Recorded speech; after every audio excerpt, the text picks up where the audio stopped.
À l'extrême nord du continent européen, la Laponie couvre un vaste territoire qui s'étend sur 4 pays différents. La partie norvégienne de la Laponie se trouve la plus au nord. Elle recouvre notamment le département du Finnmark, au nord-est du pays. C'est en Laponie que l'on découvre les derniers espaces européens vierges de toute présence humaine. Un univers où l'érosion des glaciers a laissé des traces profondes. Malgré la proximité du pôle, les excès climatiques sont modérés par la présence du Gulf Stream. Grâce aux effets du courant chaud, la forêt a pu s'installer dans une zone qui devrait, en principe, être couverte par les glaces.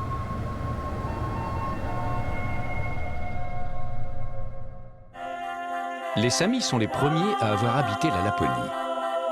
Comme ils n'ont été précédés par personne, les Samis ou Lapons forment ce qu'on appelle un peuple premier, le seul en Europe. La Laponie norvégienne, comme toute la Norvège, a été rudement éprouvée par la Deuxième Guerre mondiale. Le pays des rennes fut âprement disputé par les belligérants. Le drapeau des Samis flotte à côté du drapeau norvégien devant le Parlement Sami qui a été construit à Karasjok. Le bâtiment s'inspire de la forme d'une tente traditionnelle. Les représentants du peuple sont élus parmi les Samis vivant en Norvège. La Norvège abrite en effet les 2/3 d'une communauté qui rassemble 70 000 personnes environ. On est Sami de père en fils. C'est le droit du sang qui prévaut, mais on peut aussi devenir Sami en parlant leur langue qui ignore les frontières. Baltokore travaille à la bibliothèque du Parlement. Laponie, dans ma langue, se dit Sapmi. C'est la partie de Scandinavie où vivent les Samis. Cela s'étend du milieu de la Norvège, du milieu de la Suède et du milieu de la Finlande jusqu'au nord de ces 3 pays, en incluant aussi en Russie la péninsule de Kola. Les Samis ont développé une véritable civilisation du renne. Cet animal providentiel est l'un des piliers d'une culture en phase avec la nature. Le mode de vie traditionnel et l'art sous toutes ses formes en témoignent. Dans l'architecture ancestrale, le toit des maisons en bois est formé de plusieurs couches d'écorce de bouleau, couvertes de terre et de gazon. Les Samis ont longtemps vécu une existence de semi-nomades. Ils se sont petit à petit sédentarisés en abandonnant leur lavue, la tente conique, qui ressemble à celle des Indiens d'Amérique. Le bois a toujours été le matériau le plus utilisé dans les constructions en dur. Il adopte aujourd'hui des lignes contemporaines très pures, qui favorisent l'entrée de la lumière, un bien rare en hiver sous les latitudes nordiques.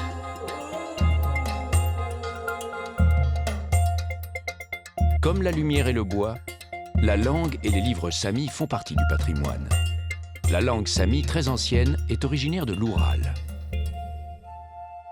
Au nord du cercle polaire, le climat est rigoureux, mais on s'y adapte. Certains hôtels sont taillés dans la glace et on se déplace dans les couloirs en traîneau.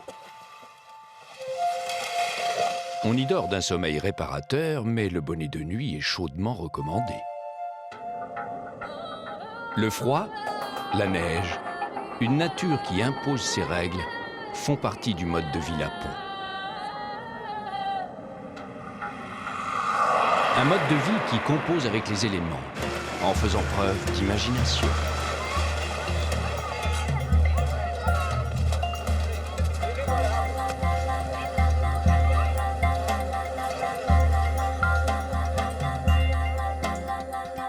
Parmi les trucs et astuces, un système simple et rustique permet de faire du feu en toutes circonstances.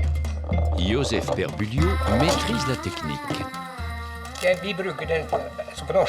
C'est mon allumette de secours.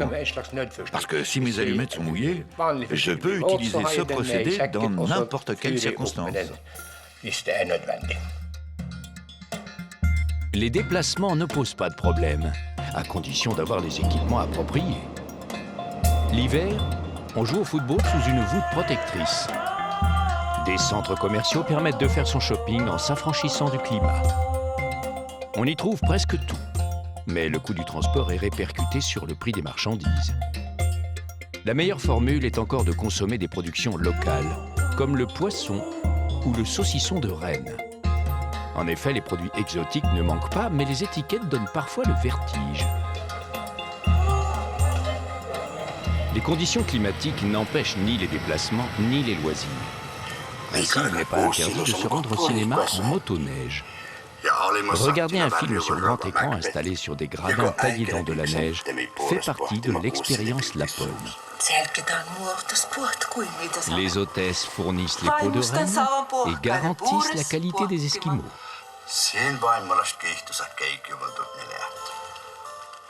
Le traîneau à chien est l'un des moyens de déplacement traditionnels. Le tout, c'est de maintenir les chiens en forme l'été.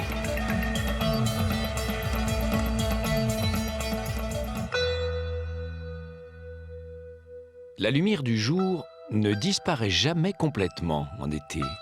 Il est presque minuit. C'est ce qu'on appelle le soleil de minuit. Les habitants du Grand Nord y sont habitués. C'est une question d'adaptation.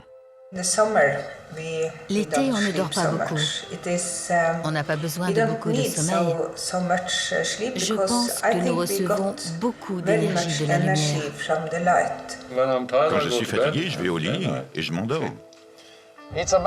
Il suffit d'avoir l'habitude. Et il faut aussi avoir de bons rideaux dans sa chambre.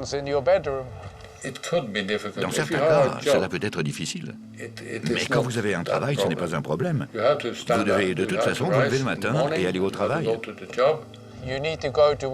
On doit de toute façon aller au travail le matin et revenir le soir aux mêmes horaires que pendant l'hiver. Depuis toujours, des milliers de rennes se déplacent à la fin de l'hiver pour rejoindre les pâturages d'été. La transhumance est restée un rite immuable. Les rennes sauvages ont pratiquement disparu et le cervidé est devenu un animal semi-domestique. Aujourd'hui, les troupeaux abondants menacent des écosystèmes déjà fragiles. On envisage de réduire le cheptel pour diminuer l'impact du renne sur l'environnement. Mais c'est sans compter sur la résistance des éleveurs qui défendent jalousement leur patrimoine familial.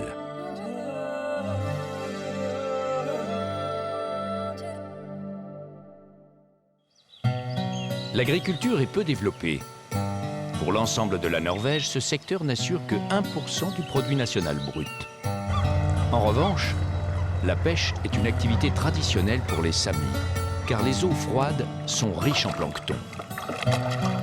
Les eaux des rivières au courant rapide regorgent de truites et de saumons.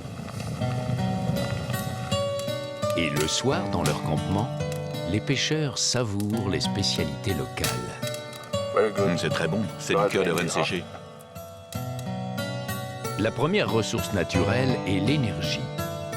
L'hydroélectricité a attiré des activités industrielles dans la région à l'époque où l'énergie se transportait moins facilement qu'aujourd'hui. Aujourd'hui, l'énergie éolienne apporte un complément appréciable. Différents matériaux se retrouvent dans l'artisanat sami. Les essences de bois, les roches, les tissus colorés sont très utilisés. Le renne à lui seul fournit plusieurs éléments de base. L'histoire, la nature et les traditions inspirent beaucoup des artisans très créatifs. La compagnie de l'Express côtier regroupe une dizaine de bateaux qui longent la côte. Cette véritable institution remonte à la fin du 19e siècle, quand les liaisons routières n'existaient pas dans le nord du pays. Les navires transportent voitures et marchandises, mais ils offrent aussi un confort digne des paquebots de croisière. À bord, toutes les commodités sont disponibles et les passagers peuvent assister à d'étonnantes animations. Exemple, la présentation du crabe royal, la plus grande espèce de crabe au monde. Il a été introduit ici en provenance du Kamchatka.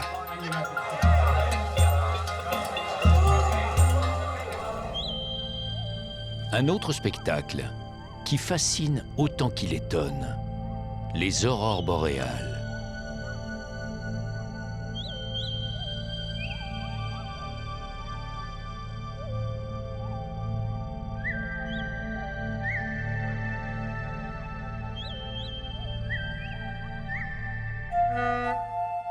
Les communications sont facilitées par la mer qui borde le pays jusqu'à l'extrême nord. Le réseau routier se joue des obstacles, notamment grâce à des tunnels. Certains sont équipés de portes pour éviter que la température n'y descende trop bas en hiver. Le tunnel du Cap Nord s'étire sous la mer sur 7 km. Les bords des routes sont parfois balisés de repères bien visibles car la neige peut rapidement tout recouvrir. Pour éviter les aléas des déplacements en hiver, les liaisons aériennes sont les plus sûres. En Norvège, le réseau est très dense et la Laponie en fait partie.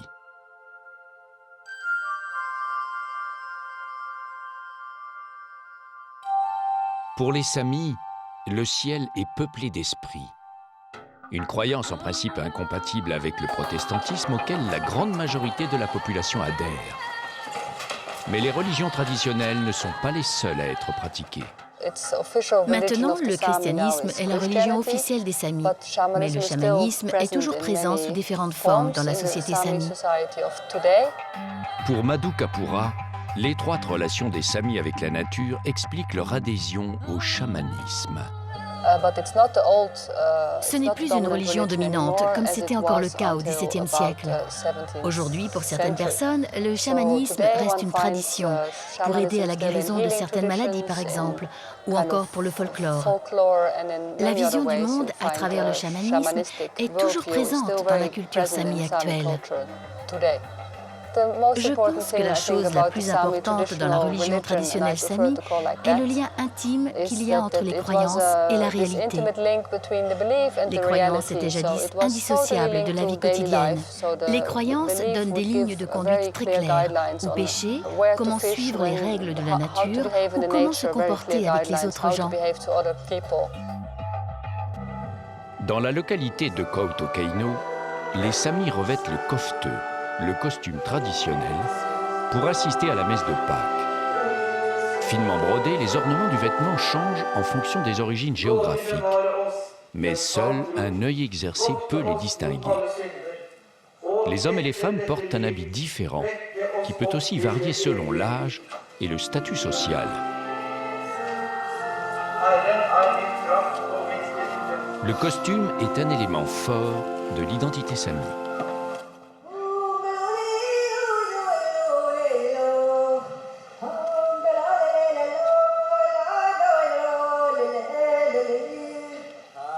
Autre élément identitaire, le yoik, un mélange de chant et de poésie.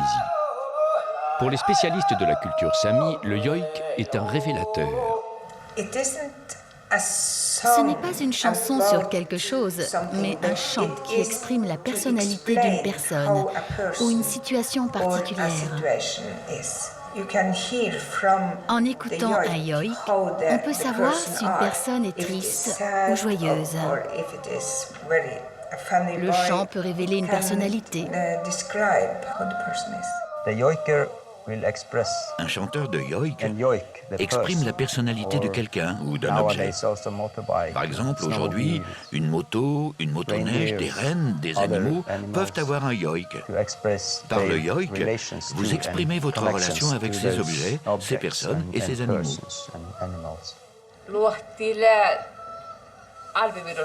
La tradition du yoik a été très importante pour nous comme moyen de communication entre les gens, mais aussi comme un puissant outil d'identification à la culture Sami.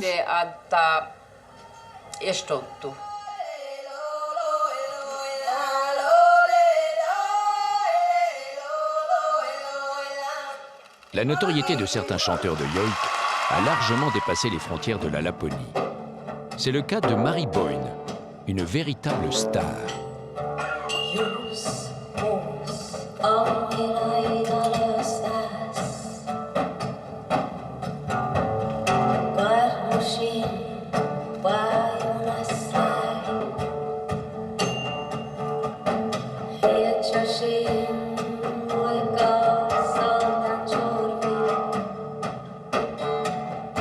chanteuse est une véritable ambassadrice artistique pour les Samis.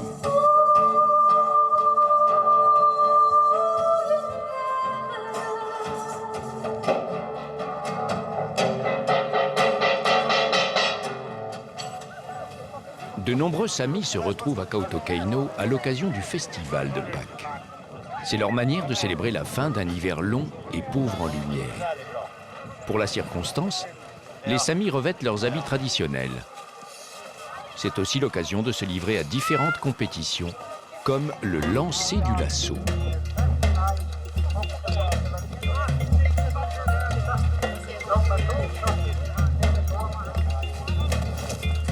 Le lasso sert à attraper les rennes. Kautokeino est la capitale du renne, la principale ressource économique de la ville. Le renne n'est pas un animal docile. Pour qu'il accepte de se plier aux règles de la course, son propriétaire doit faire preuve de beaucoup de conviction.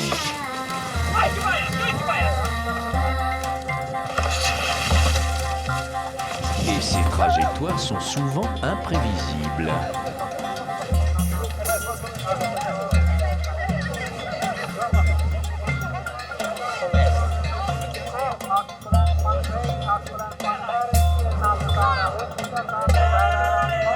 Pour le freinage, on a le choix entre différentes méthodes.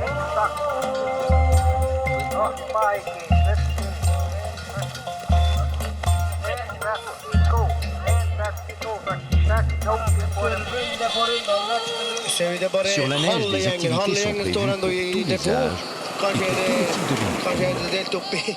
Dès le plus jeune âge, les enfants se familiarisent avec un engin qui deviendra pour eux un indispensable moyen de transport.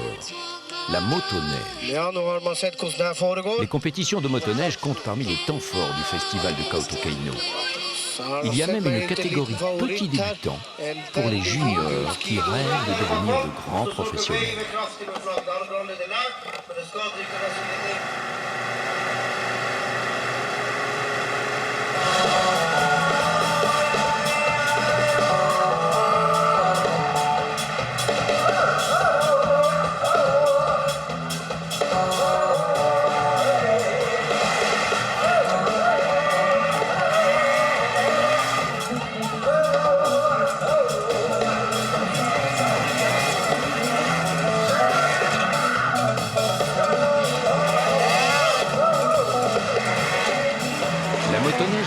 Par une cheminée.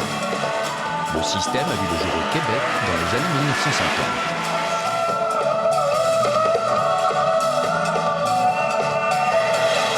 L'introduction de moteurs 4 temps a rendu les motoneiges moins bruyantes et moins polluantes.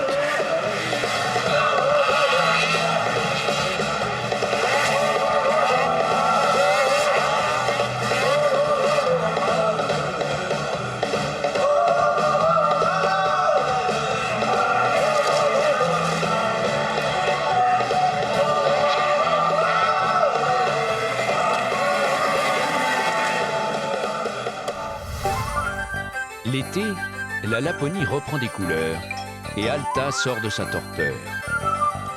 Le retour de la lumière incite les habitants à sortir.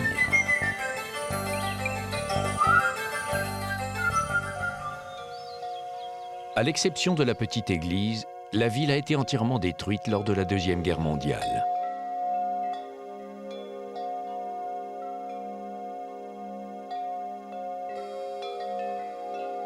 Le Finnmark est le plus grand département de Norvège. C'est également le moins peuplé et la population y est mal répartie puisque 90% des habitants vivent le long des côtes.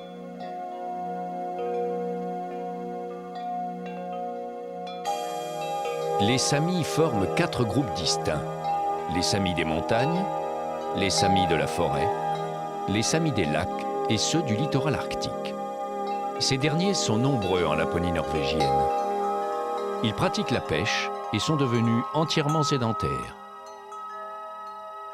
En amont d'Alta, la rivière Alta a creusé le plus grand canyon d'Europe du Nord, le canyon de Sautso. Il impressionne avec ses 400 mètres de profondeur et ses 10 km de long.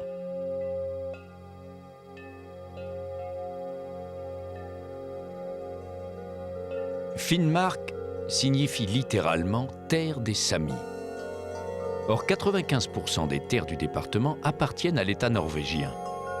Celui-ci en a pris possession en l'absence de propriétaire déclaré. En effet, les Samis ignoraient la propriété du sol. Aujourd'hui, ils en réclament le contrôle. Les droits des Samis sont garantis pour l'élevage et une loi leur confère également des droits sur les terres et sur les ressources en eau du Finnmark.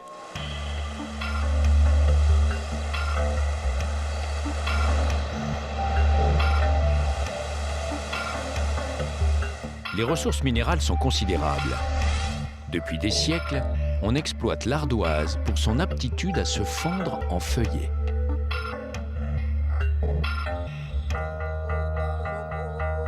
On a recensé de nombreuses gravures rupestres près d'Alta. Elles ont été découvertes au début des années 1970 et sont inscrites au patrimoine mondial de l'UNESCO. Les plus anciennes ont plus de 6000 ans. Isabelle Guissard étudie la culture des Samis. Ici, on a un groupe de 3 ours qui se sont approchés trop près du troupeau de rennes. Et ici, on a le chasseur qui essaye d'abattre les ours parce que les ours sont des prédateurs qui tuent les rennes. Avec des représentations d'animaux et de scènes de la vie quotidienne, les gravures fournissent de précieuses indications sur le mode de vie préhistorique en Laponie.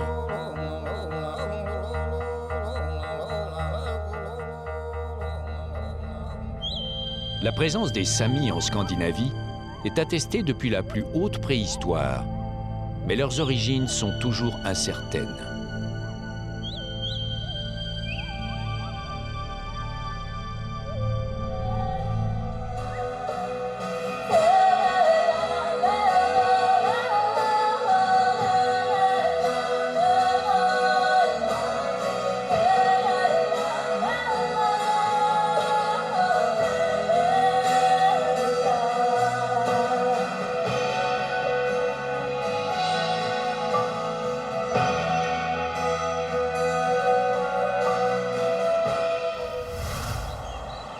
En été, les activités extérieures changent radicalement. Et pour la pratique des sports, les terrains ne manquent pas. La navigation de plaisance, comme de nombreuses autres activités de plein air, bénéficie pendant quelques semaines d'un avantage appréciable qu'il est difficile de trouver ailleurs. Il est minuit 7. C'est comme ça tout l'été ici en Laponie. De mi-mai à août, on peut jouer au golf 24 heures sur 24 si on veut.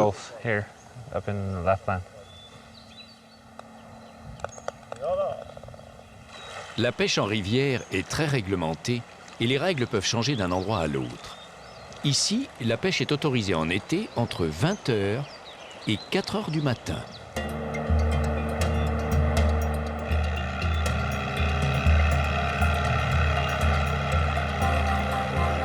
La rivière Alta est considérée comme l'une des meilleures rivières à saumon du monde. La pêche au saumon est ouverte du 1er juin au 30 août. Et les permis se vendent très cher, par tirage au sort, dès le mois de mars. Hans Ulrich Wislov connaît bien la rivière. On a des rapides et aussi un canyon fantastique. On raconte beaucoup d'histoires à propos du canyon. Beaucoup de gens y sont allés, mais des barques se sont retournées et on n'a plus jamais revu les occupants. C'est en amont du canyon qu'il y a aussi le meilleur endroit pour pêcher. Pour les Samis, chaque élément de la nature possède une âme. Les montagnes, les rochers, les rivières peuvent venir en aide à ceux qui les honorent. Lorsqu'on se dirige vers le nord, la végétation se fait de plus en plus rare. Les arbres, progressivement, font place à l'herbe rase.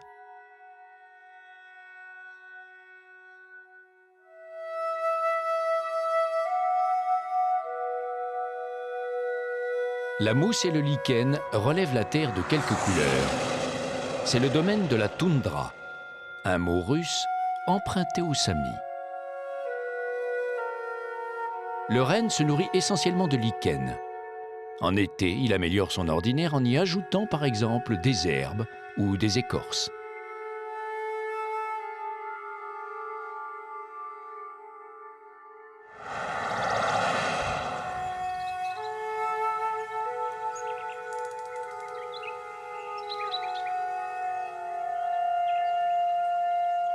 En direction du Cap Nord, la ville de Honningsvåg a été entièrement détruite pendant la Deuxième Guerre mondiale.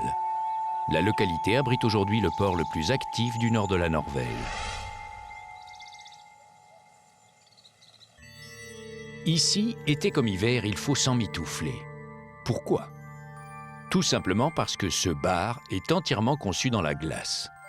Même les verres sont faits en glace authentique de l'Arctique. Une manière originale de rompre la glace. Et les films sur le Grand Nord sont projetés sur un écran de glace.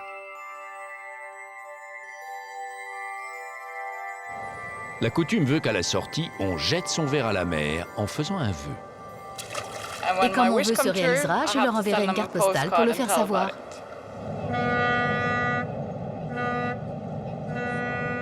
L'Express côtier fait escale à Honningsvåg. C'est le deuxième port de croisière du pays et une étape sur la route du plus beau voyage du monde.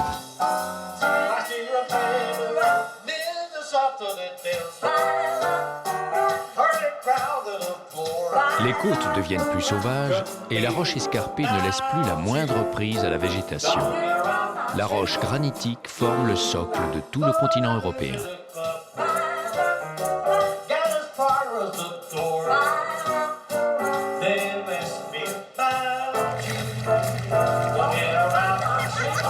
On apprécie la température du jacuzzi quand on sait que l'eau de mer dépasse à peine 0 degré.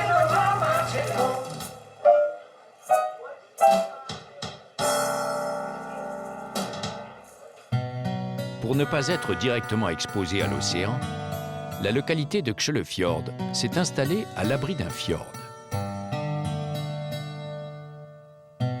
La plupart des maisons sont orientées de manière à profiter au maximum de la lumière du jour.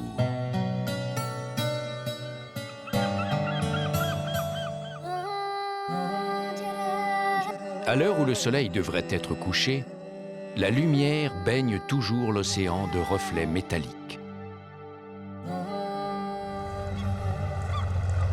La houle est capable de saper la base des côtes rocheuses.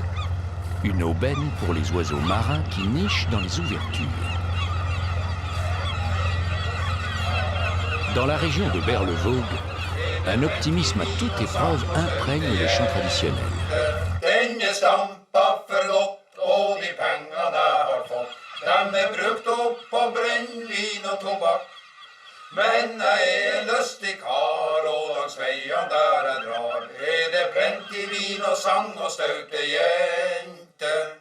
Jakka har den fått, om været litt rått.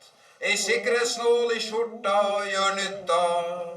For hva skal jeg vel med sko, gode fotblad har jeg jo. Og de nye strikka vottene har jeg bytta. Dem stampa for godt, og de penga de har fått.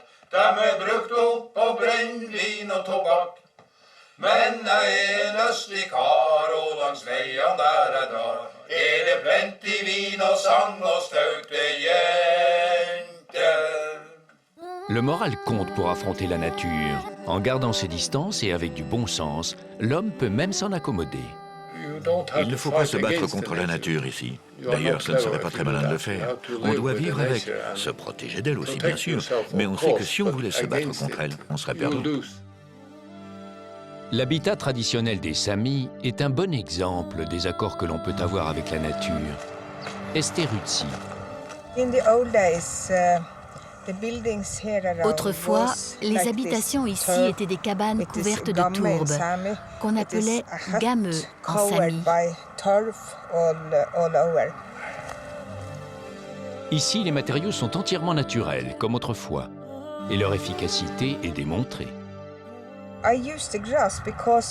J'utilise de l'herbe parce que c'est très efficace pour l'isolation thermique et l'insonorisation. C'est un bon isolant à la fois thermique et phonique. certains aménagements donnent à la nature un rôle encore bien plus important. Dans la chambre à coucher, j'ai fait mettre une fenêtre sur le toit parce que j'ai entendu dire qu'au Japon et aux Philippines, il y a 80 000 personnes qui attendent de venir dans le Nord pour procréer sous les aurores boréales. En effet, les Japonais et les Philippins croient que s'ils procréent sous la lumière d'une aurore boréale, ils auront de beaux bébés. C'est tout le bonheur que les Samis leur souhaitent, sous la lumière tamisée de l'hiver boréal.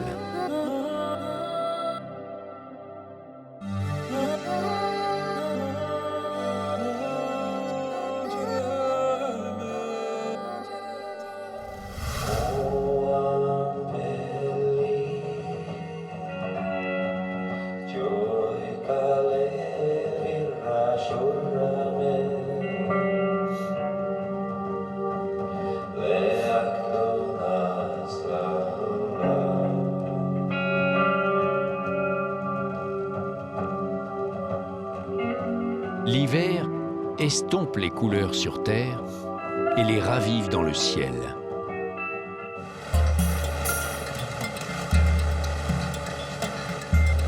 Rien de tel qu'une randonnée en motoneige pour pénétrer l'hiver lapon.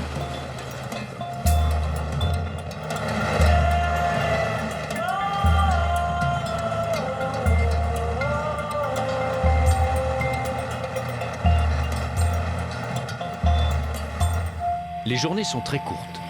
Le soleil ne montera pas plus haut à l'horizon.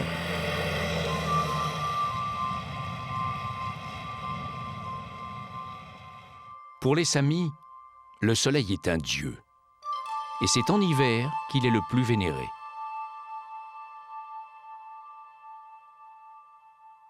Alta en hiver. À la mi-janvier, une lumière indécise éclaire la ville pendant 3 petites heures. Dans la neige durcie se découpe une porte tapissée de peaux de renne. C'est l'entrée de l'hôtel de glace.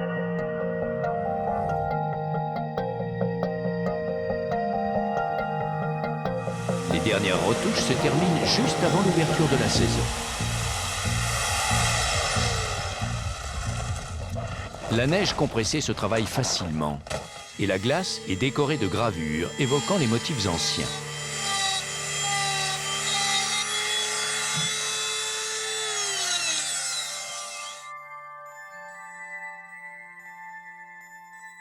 La réception et le bar sont décorés d'effigies sculptées dans la glace.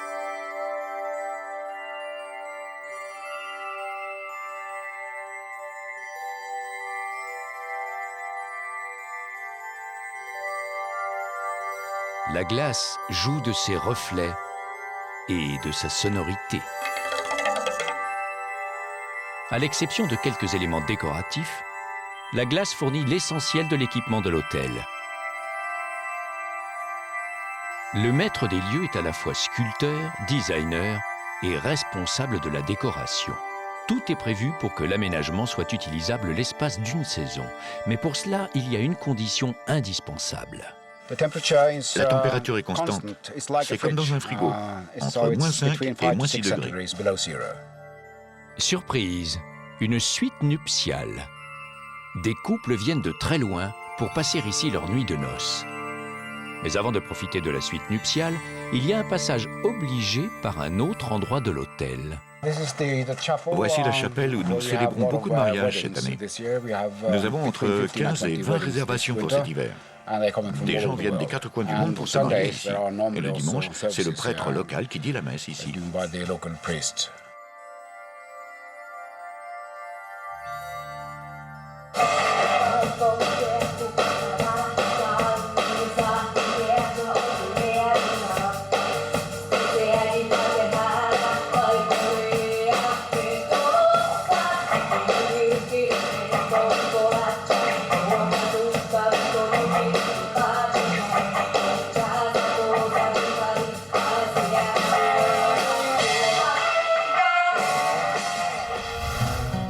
Le renne est incontournable chez les Samis.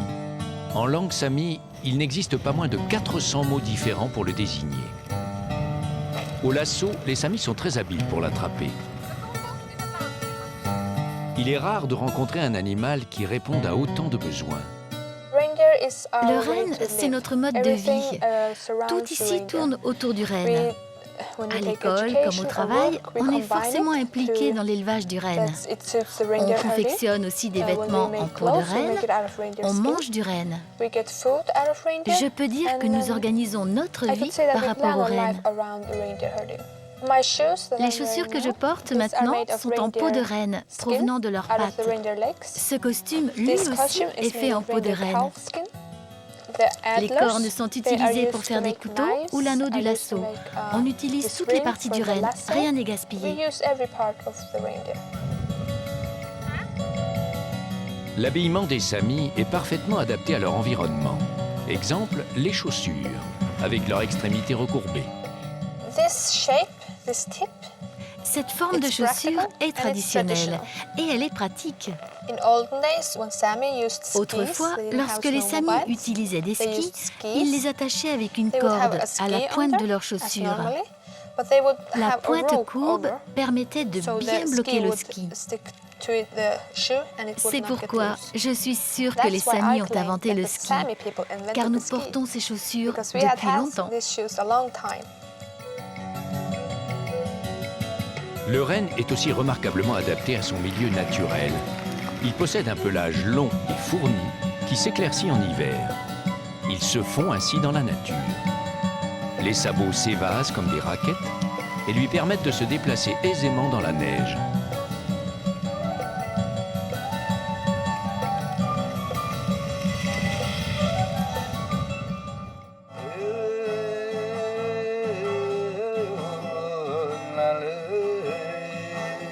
Les Samis disposent d'équipements simples en apparence, mais très bien pensés en réalité. Leur savoir-faire repose sur des siècles d'expérience. C'est un couffin qu'avaient les femmes pour emmener leur nouveau-né avec elles dans les montagnes ou pour se déplacer avec les rennes. Ce couffin sert également de protection. Par exemple, si par mégarde, on le laisse tomber dans la rivière avec un bébé, grâce à sa conception, il réagit comme la coque d'un bateau. Il se redresse et il flotte en protégeant ainsi le bébé de l'eau.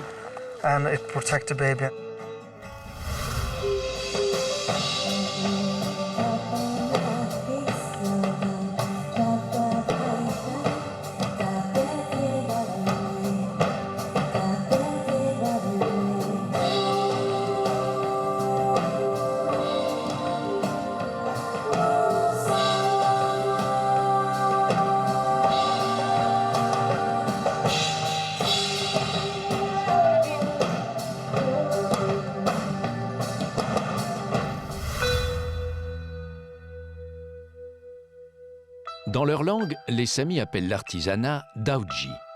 L'art est souvent lié à l'artisanat, lui-même très orienté vers les objets usuels. Des matériaux très variés sont utilisés et les productions ne sont pas seulement utilitaires.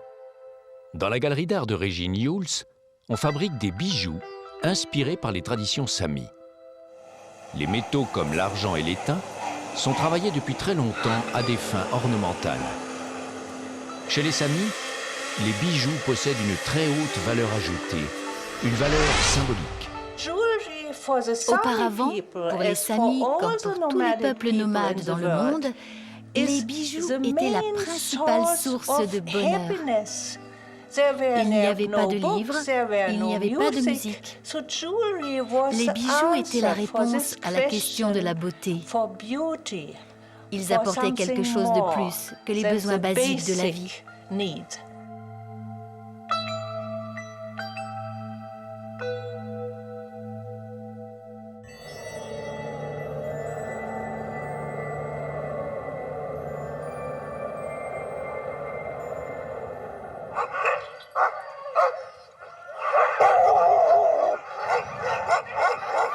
Les chiens de traîneau attendent leur repas. La plupart sont des huskies originaires de Sibérie. C'est l'une des plus anciennes races de chiens nordiques. Des chiens préparés et nourris pour l'effort.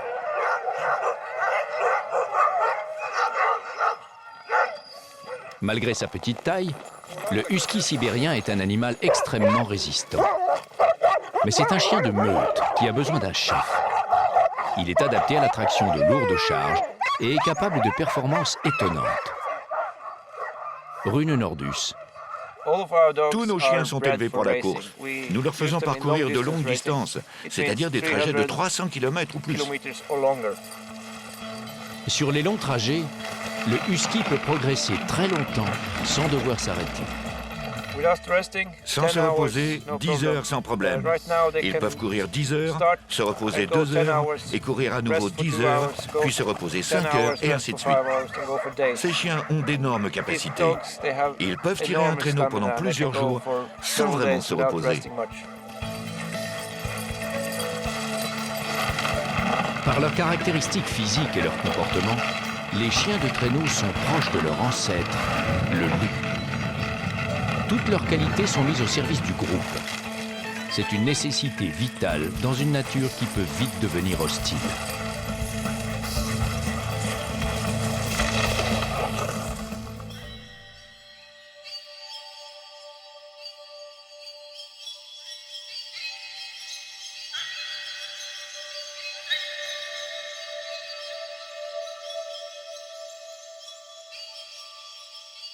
Certains paysages se prêtent à d'autres modes de déplacement tout aussi traditionnels. Pour Dieter Salathe, le principe de la raquette est très simple. Avec les skis, on se déplace plus vite parce qu'on peut glisser sur la neige si les conditions sont bonnes. Avec les raquettes, il suffit de marcher, quelles que soient les circonstances. C'est ce qui fait que c'est facile à utiliser. D'ailleurs, on dit souvent ici, si tu sais marcher, alors tu peux marcher avec des raquettes.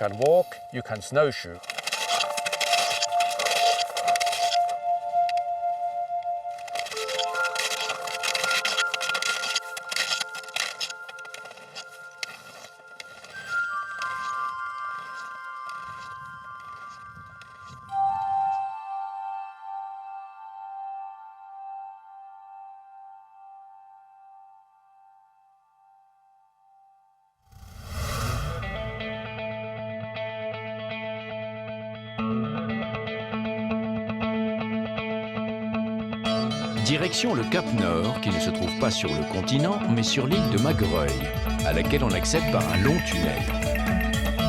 La route qui conduit au Cap Nord n'existe en réalité que depuis 1956. Elle traverse un paysage uniforme, surtout en hiver.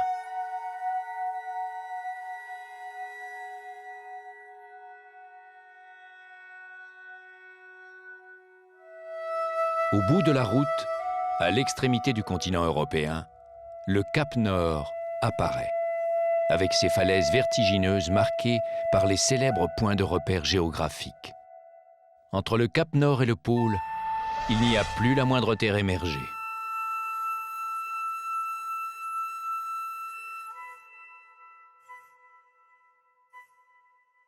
Les Samis avaient fait de la pointe septentrionale un lieu de sacrifice rituel. Mais naguère, cette partie de leur territoire n'était accessible que par mer. Une mer souvent dangereuse.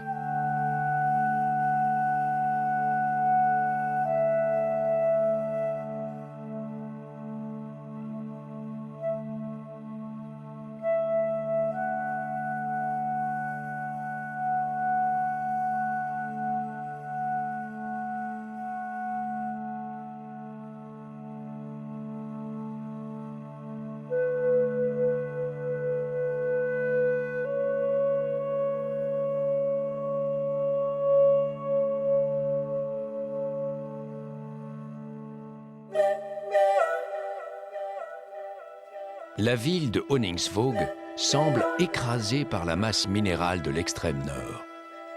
En hiver, la vie ralentit, mais la localité est une bonne base pour rayonner sur l'océan glacial arctique. Un océan qui porte décidément bien son nom, car petit à petit, la glace envahit les eaux du fjord. Une petite embarcation pneumatique s'aventure à travers la mosaïque de glace.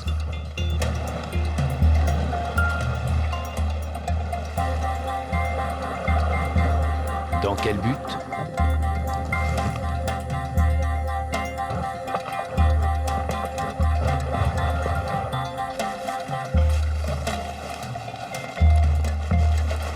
plongeur se prépare et disparaît dans l'eau de mer glacée.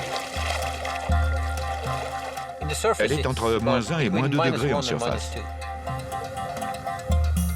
Pour quelle raison peut-on affronter ainsi une mer aussi peu accueillante? Réponse, une pêche spectaculaire de crabes géants. L'impressionnant crabe royal peut se trouver à 500 mètres de profondeur, mais il évolue le plus souvent en eau peu profonde. Il y a plein de crabes au fond. Pas partout, mais on peut facilement en trouver si on plonge. Chaque année, les crabes, qui grandissent, doivent changer de carapace. Ça, c'est la vieille coquille. Maintenant, comme vous pouvez le voir, le dessus du crabe est totalement mou. On a beaucoup de chance de voir ça, car c'est un phénomène qui n'arrive qu'une fois par an. On voit qu'il lui reste encore des morceaux de l'ancienne coquille coincés ici. Pour pouvoir grandir, ils ont besoin de changer de coquille une fois par an. À ce moment-là, le crabe est très vulnérable, car n'importe quel poisson peut l'attaquer et le dévorer.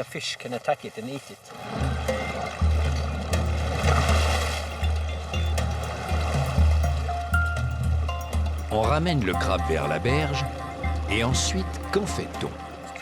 Directement de la mer à la marmite, donc ils sont très frais.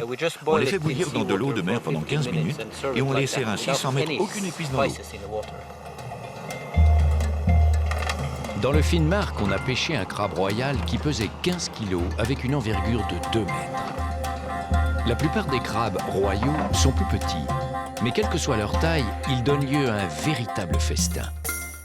En effet, la chair des 6 pattes et des 2 pinces est réellement délicieuse. Un plaisir limité dans le temps car la pêche au crabe royal ne se pratique que d'octobre à décembre.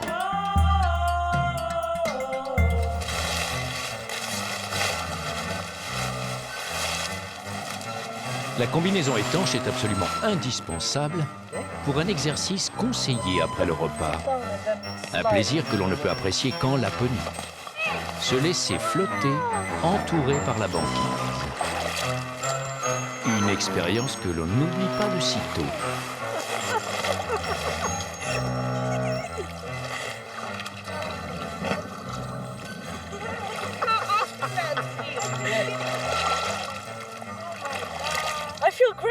Je me sens très bien, c'était fantastique. Ce n'était pas froid du tout.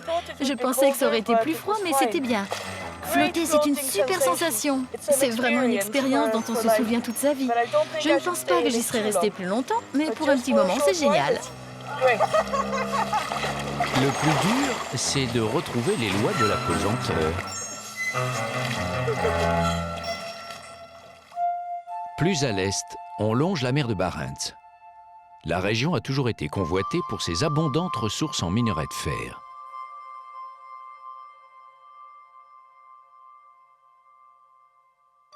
La route suit la côte dans un étroit corridor qui s'étire entre la mer et la Finlande.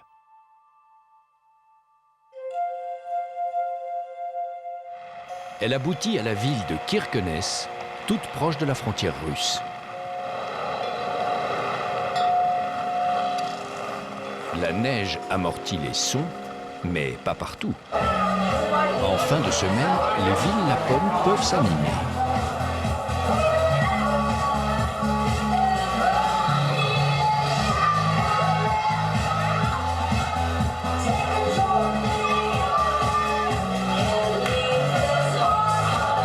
Des aurores boréales électroniques éclairent la piste jusque tard dans la nuit.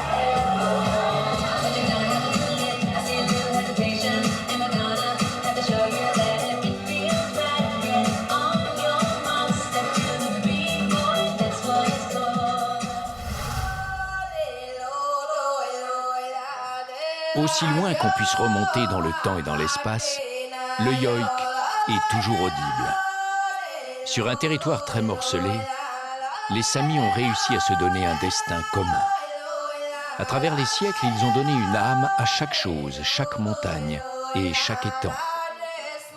Aujourd'hui, dans toute la Laponie norvégienne, l'âme des Samis s'exprime par la magie du chant.